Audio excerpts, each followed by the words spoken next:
इसके बाद आपके सामने ये ऑफिशियल वेबसाइट आ जाएगी, जैसे कि आप वीडियो में देख सकते हैं। यहाँ पर आ जाने के बाद में आप पहले नंबर पर आपकी वैकेंसी देख सकते हैं, जिसकी स्टार्टिंग डेट 3 जुलाई और लास्ट डेट आपकी 17 जुलाई 2026 है। तो आप यहाँ पर इसके सामने जो आवेदन पत्र के ये पेपर का आइकन है, इसके ऊपर क्लिक करना। फिर आपके सामने यहाँ पर इस तरह का इंटरफेस आएगा। अब आप यहाँ पर टिक करेंगे, आगे बढ़ाए इसके ऊपर क्लिक कर देंगे।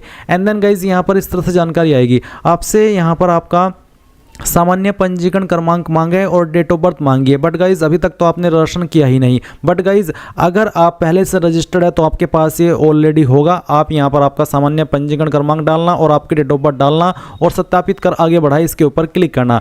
अगर आप इसमें पहले से रजिस्टर्ड है बट सामान्य पंजीकरण क्रमांक खो चुके हैं तो आप उसको कैसे रिकवर करेंगे वो जान ले। आप अगेन यहाँ पर इस होम पेज पर आएंगे और यहाँ पर आ जाने के बाद में आपको यहाँ पर इसमें तीसरे ऑप्शन पर प्रोफाइल संख्या से आवेदन संख्या खोजे, ये ऑप्शन है। फॉरगॉट प्रोफाइल पासवर्ड, फिर है प्रोफाइल पंजीयन में दस्तावेज संसाधन के लिए यहाँ क्लिक करें। यानी कि आपको कई सारे विकल्प यहाँ पर दिए हैं। बट अगर आप उम्मीदवार प्रोफाइलिंग के सेक्शन पर आएंगे तो यहाँ पर आपको बोला है आवेदक का प्रोफाइल पंजीकरण क्रमांक प्राप्ति, आप इसके ऊपर क्लिक करेंगे। इसके ऊपर क्लिक करने के बाद में आप यहाँ पर आपका मोबाइल नंबर डालेंगे जो आपने रजिस्टर किया था और यहाँ पर एक कैप्चा कोड डाल करके आगे बढ़े इसके ऊपर क्लिक करेंगे।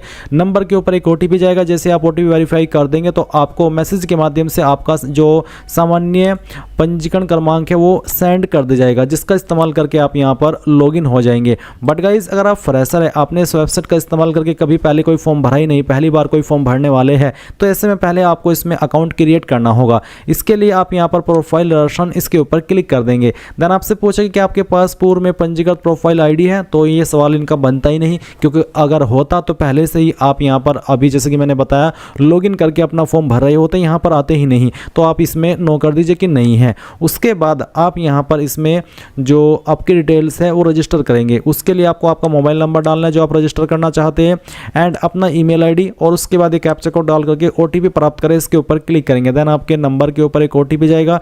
जैसे ही आप यहाँ पर ओटीपी वेरीफाई करेंगे तो आपके सामने आपकी पर्सनल डिटेल का फिल करने का सेक्शन आ जाएगा। मैं पहले से इसमें रजिस्टर्ड हूँ, इसलिए मैं यहाँ पर अपनी डिटेल्स को एडिट करके दिखाता हूँ कि किस तरह से आपको आपकी आगे की जानकारी फिल करनी है। इसके बाद में आपके सामने यहाँ पर व्यक्तिगत विवरण आ जाएगा, जिसमें कि गाइज आपने जो इन्फॉर्मेशन भरी होगी जब इस पर ओटीआर किया था या फिर आपका प्रोफाइल रजिस्ट्रेशन किया था, तो आपको यहाँ पर ये जानकारी देखने को मिल जाएगी। अगर आपको इनमें से कोई जानकारी एडिट करनी है तो आप इसको एडिट भी कर सकते हैं।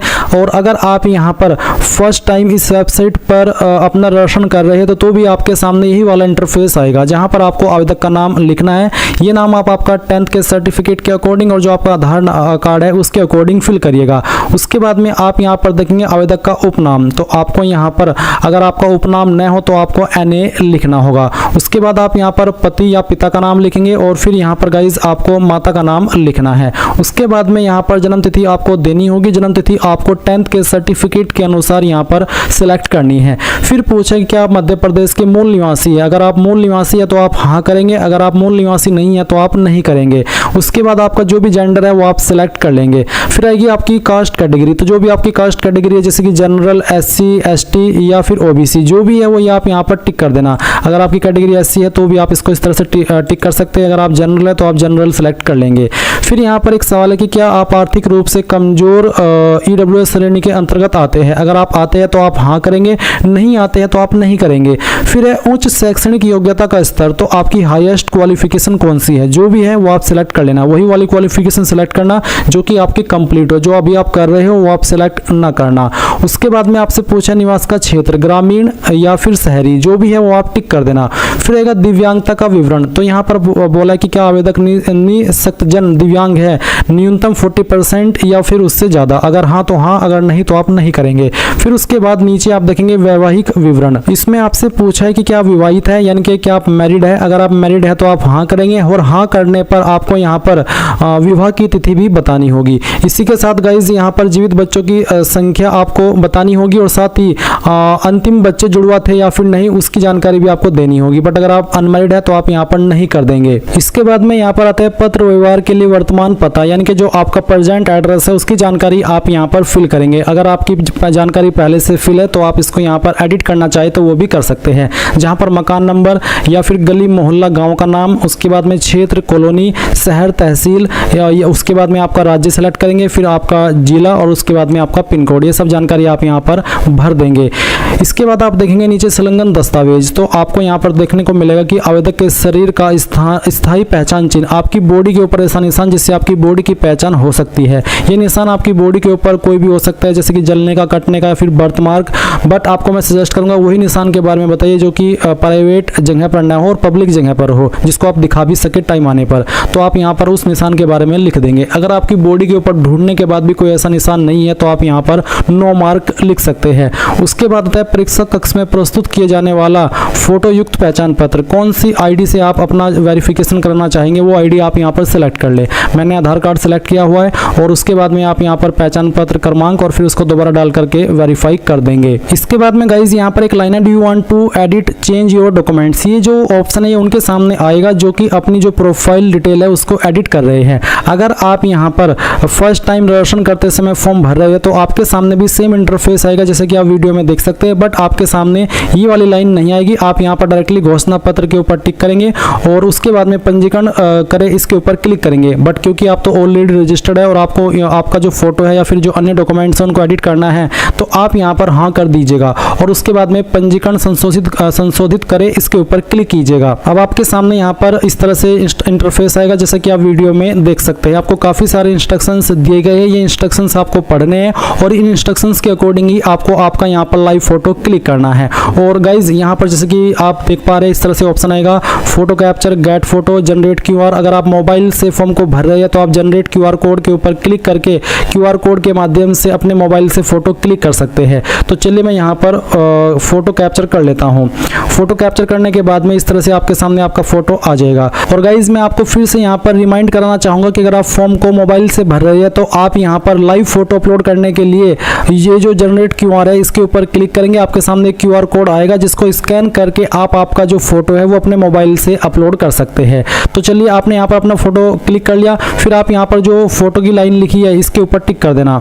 इसके बाद आप यहाँ पर नीचे की तरफ आएंगे और देखेंगे सिग्नेचर, तो आपको यहाँ पर ब्राउज के ऊपर क्लिक करना है और जो आपकी सिग्नेचर की फाइल है वो सिलेक्ट कर लेनी है। सिग्नेचर की फाइल सेलेक्ट करने के बाद में आपको इस तरह से उसको क्रॉप कर लेना है और जितने जगह पर आपका सिग्नेचर है बस उसको ही रखना है और फिर यहाँ पर इस राइट के निशान पर क्लिक करना है, आपका सिग्नेचर यहाँ पर आ जाएगा। फिर आप सिग्नेचर के जो नीचे जो लाइन लिखी है वो यहाँ पर टिक कर दीजिएगा। इसके बाद है हैंड रिटन टेक्स्ट, उसमें आपको जो लिखना है वो यहाँ पर आपके सामने है। ये जो लाइन लिखी गई है मैं घोषणा करता हूँ कि मेरे द्वारा आवेदन में दी गई समस्त जानकारी, आपको एक ब्लैंक पेपर यानी कि कोरा कागज लेना है और उसमें ये जो लाइन है चाहे आप इंग्लिश के अंदर लिखे या फिर हिंदी के अंदर लिखे, कोई एक लैंग्वेज में लिखना ही अनिवार्य है, दोनों में लिखना चाहिए तो आपकी मर्जी है। आपको अपने हैंड से रिटर्न करनी है बिल्कुल ऐसे ही जैसे कि यहाँ पर लाइन लिखी गई है और फिर उस इमेज को स्कैन करके आपको यहाँ पर अपलोड करना है ब्राउज के ऊपर क्लिक करके। जैसे ही आप यहाँ पर आपकी हैंड रिटन टेक्स्ट की जो फाइल है वो सिलेक्ट कर लेंगे, इमेज सेलेक्ट कर लेंगे तो इस तरह से आएगा। अब आपको यहाँ पर राइट के आइकन पर क्लिक करना है और इस तरह से आपका जो ये हस्तलिखित टेक्स्ट है वो आ जाएगा। अब आप यहाँ पर टिक कर देना। इसको टिक करने के बाद में आप upload photo signature hand written text इसके ऊपर क्लिक करेंगे। गाइज जैसे ही आपका लाइव फोटो सिग्नेचर और हैंड रिटन टेक्स्ट अपलोड हो जाए तो आप यहाँ पर नीचे बाकी के डॉक्यूमेंट अपलोड करेंगे। और अगर आपको फोटो सिग्नेचर और हैंड रिटन टेक्स्ट अपलोड करने में इशू आ रहा है तो गाइज मे बी आप सही से जो इंस्ट्रक्शंस आपको दिए जा रहे हो वो फॉलो न कर रहे हो, आपकी फोटो क्वालिटी अच्छी ना हो हैंड रिटन टेक्स्ट की या फिर सिग्नेचर की, या फिर जो आपका लाइव फोटो है वो जो इंस्ट्रक्शंस आपको बताए हैं वो इंस्ट्रक्शंस अच्छे से फॉलो करके आप उसको नहीं ले रहे हो, कैप्चर कर रहे हो, तो इस वजह से ये सब प्रॉब्लम आ सकती है। इसलिए आपको ध्यानपूर्वक बहुत ही अच्छे से सावधानी से अपना यहाँ पर फोटो सिग्नेचर और हैंड रिटन टेक्स्ट अपलोड करना है। इसके बाद आप देखेंगे जन्म तिथि प्रमाण पत्र हेतु अंक सूची, जिसमें कि आप 8वीं 10वीं या 12वीं की अपलोड कर सकते हैं। इसका फॉर्मेट जेपीजी का रखा है, तो मैं आपको सजेस्ट करूंगा अगर आपके पास 10वीं की सर्टिफिकेट है जिसमें कि आपका जन्म तिथि मेंशन है वो आप यहाँ पर अपलोड कर देना। और अगर आप अपना बर्थ सर्टिफिकेट अपलोड करना चाहें तो वो भी आप यहाँ पर अपलोड कर सकते हैं। और अगर आप SC ST OBC है तो आप यहाँ पर कास्ट सर्टिफिकेट अपलोड करेंगे, ये ऑप्शन उन्हीं के सामने एक्टिव होगा जो कि SC ST OBC है। उसके बाद गाइज जैसे ये सभी चीज़ें आप कंप्लीट कर ले तो आप सबमिट डिटेल्स इसके ऊपर क्लिक करेंगे। इसके बाद गाइज आप यहाँ पर अगेन आपके होम पेज पर आएंगे और यहाँ पर आ जाने के बाद में अब क्योंकि आप फ्रेशर थे तो आपने अभी अभी आपका अकाउंट क्रिएट किया है, इसमें रजिस्ट्रेशन किया है, तो आप इस होम पेज पर आएंगे। अगेन यहाँ पर आवेदन पत्र के सामने इस पेपर के आइकन के ऊपर क्लिक करेंगे, इस तरह का इंटरफेस आएगा, यहाँ पर टिक करेंगे, आगे बढ़ाए इसके ऊपर क्लिक करेंगे और अब आपको आपका सामान्य पंजीकरण क्रमांक मिल चुका है तो वो आप यहाँ पर डाल दीजिए और जो डेट ऑफ बर्थ आपने अभी यहाँ पर फॉर्म भरते समय ये जो राशन की है वो करते समय डाली है वो डेट ऑफ बर्थ आप यहाँ पर सेलेक्ट कर लेंगे। फिर ये कैप्चा कोड डालेंगे और सत्यापित कर आगे बढ़ाए इसके ऊपर क्लिक करेंगे। अब आपने यहाँ पर जो भी जानकारी प्रोफाइल क्रिएट करते समय भरी है वो आपके सामने होगी। अगर आप अभी भी इस जानकारी में से कोई जानकारी एडिट करना चाहते हैं, आपको लगता है कि गलत हो गई है, तो आप एडिट प्रोफाइल राशन इसके ऊपर क्लिक करके अभी भी उस जानकारी को एडिट कर सकते हैं। बट अगर आपने एक बार फॉर्म सबमिट कर दिया तो एडिट नहीं कर पाएंगे। अब आप आगे बढ़ाए इसके ऊपर क्लिक करेंगे। इसके ऊपर क्लिक करने के बाद आप यहाँ पर डिटेल्स को स्क्रॉल करके नीचे की तरफ आएंगे और यहाँ पर 31 सवाल का आंसर करेंगे। आवेदक अपनी पात्रता के अनुसार उपयुक्त संवर्ग का चयन करे। जैसे कि यदि आप भूतपूर्व सैनिक के रूप में आरक्षण प्राप्त करना चाहते हैं तो भूतपूर्व सैनिक एस का चयन करें। तो अगर आपकी इनमें से कोई कैटेगरी है तो सिलेक्ट कर ले, नहीं तो आप यहाँ पर इसमें बिना वर्ग इसके ऊपर क्लिक कर देंगे। फिर यहाँ पर कुछ और सवाल है, इन सवालों को पढ़ना है। इसमें मैं चाहे कितना भी एक्सप्लेन कर लूँ बट आपका जवाब मैं नहीं दे सकता क्योंकि वो जवाब आपका ही होगा। जैसे कि सवाल यहाँ पर है कि क्या आप शासकीय कर्तव्य पर है और इसके कारण आयु में छूट लेना चाहते, तो अगर आप ऐसे हैं तो यह हाँ, नहीं तो नहीं। तो जो चीज़ आपके ऊपर लागू है उसमें आपको हाँ करना है, जो लागू नहीं है उसमें आपको यहाँ पर नहीं कर देना है। एक और सवाल है 40 जिसमें कि पूछा कि क्या आप विक्रम पुरस्कार से सम्मानित खिलाड़ी है, तो हाँ, नहीं तो नहीं। फिर 41 सवाल है, आप इसको पढ़ेंगे और अगर आपकी इनमें से कोई कैटेगरी जो यहाँ पर नीचे है अतिशेष कर्मचारी जनगणना 1981 के अतिशेष कर्मचारी, तो आप उसको टिक कर देंगे, नहीं तो आप इसमें नहीं कर देना। फिर 42 सवाल है, इसमें कृषि विस्तार अधिकारी पोस्ट का नाम है, अप्लाई करने के लिए कृषि या औद्योगिक में स्नातक उपाधि, तो आपके पास ये है, आप हाँ कर दीजिए क्योंकि तभी आप इस पर अप्लाई करने के लिए एलिजिबल हो रहे हैं। उसके बाद आपका जो भी मध्य प्रदेश राज्य के रोजगार कार्यालय में जीवित पंजीयन है वो यहाँ पर आपका पंजीयन क्रमांक डालना है और ये होना अनिवार्य है। चाहे आप एमपी से या फिर किसी भी स्टेट से आप इस फॉर्म को भरना चाहते हैं, आपका मध्य प्रदेश का जो रोजगार कार्यालय है, सभी डिस्ट्रिक्ट अलग अलग होते हैं, तो किसी भी डिस्ट्रिक्ट रोजगार कार्यालय में आपका राशन होना अनिवार्य है। फिर आप चाहे कहीं से भी क्यों ना हो आप इस फॉर्म को भर सकते हैं। बट अगर वो नहीं है, आप इसमें नहीं भर पाएंगे, तो पंजीयन क्रमांक जो भी है आपका वो यहाँ पर डाल दीजिएगा। उसके बाद में किस डेट में आपने पंजीयन करवाया है वो आप यहाँ पर डालेंगे। एंड गाइज ये आप ऑनलाइन भी कर सकते हैं। आपको यूट्यूब के ऊपर एमपी रोजगार कार्यालय के कैसे राशन करें इस संबंध में अगर आप सर्च करेंगे तो काफ़ी सारी वीडियोस मिल जाएगी। अगर आप चाहते हैं कि मैं आपके लिए कोई अलग से अभी लेटेस्ट प्रोसेस के साथ में वीडियो बनाऊं तो आप मुझे कमेंट के माध्यम से बता देना, देन मैं आपके लिए वीडियो बनाने की पूरी कोशिश करूंगा। फिर रोजगार पंजीयन जिले का नाम, किस जिले में आप रजिस्टर हुए हैं तो आप वो यहाँ पर इसमें बता देंगे। उसके बाद में आपको यहाँ पर पूछा है कि जो पोस्ट पर आप अप्लाई कर रहे हैं बेसिकली यही आपकी कृषि विस्तार अधिकारी की, क्या इस पर जो क्वालिफिकेशन मांगी है वो आपके पास है, तो आप हाँ कर दीजिए। फिर 46 है कि क्या आपके पास समग्र आईडी क्रमांक है, अगर है तो हाँ, और अगर आपको नहीं पता कि समग्र आईडी क्या होती है तो गूगल के अंदर सर्च करना कि समग्र आईडी कैसे बनाएं।